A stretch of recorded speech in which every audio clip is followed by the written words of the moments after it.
Before the internet compressed the marketplace into keystrokes and mouse clicks, men, for it was mostly men, took to the long highways of the world to sell things to people. Some travelled by rail, waiting on platforms for trains that seemed to only exist in timetables.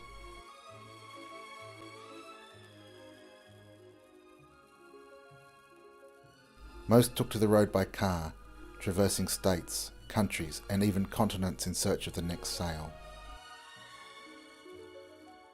It was not easy for many, because many of them were neither hard nor soft, just men who hadn't found their way into a real career.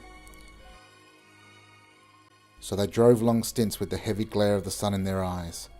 Sweat patches grew under their arms on the long journeys as they smoked Camels or Marlboros with one arm resting out the window.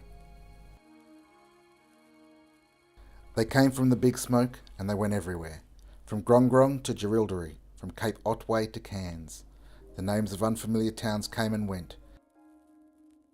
They sold everything and anything, from asbestos and aluminium siding to guns and encyclopedias and vacuum cleaners. They shook hands with everyone but rarely made friends. They would help old ladies who didn't need Reader's Digest but did need a light bulb changed. They appeared, then left. It was a life of the ephemeral man.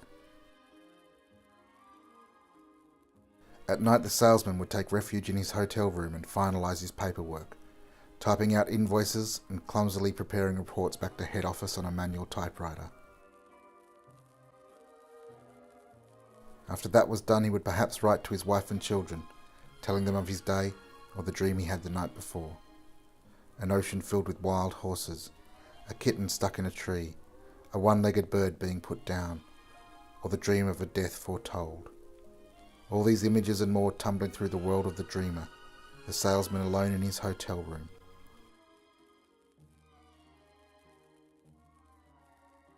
And he would wake during the night and cross over to the window and see ugly men who looked like bloated beasts as they dragged their sad, miserable Asian brides into bedrooms for the truly loveless sex that can only come from being bought.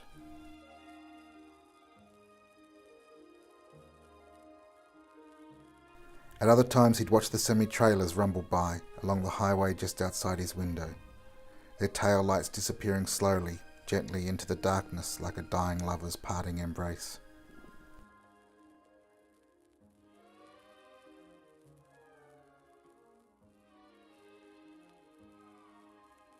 The salesman would return to his bed and seek out sleep once again.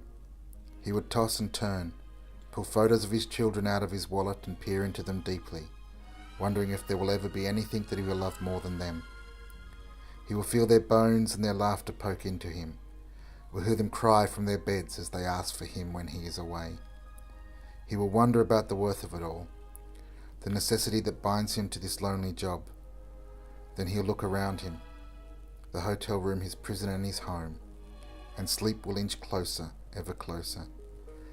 And as his eyes close, he will fall into that place between waking and sleep, and the bed will take on the feel of a boat as it churns through the water, and that boat will take him far away to a land both familiar and truly absurd.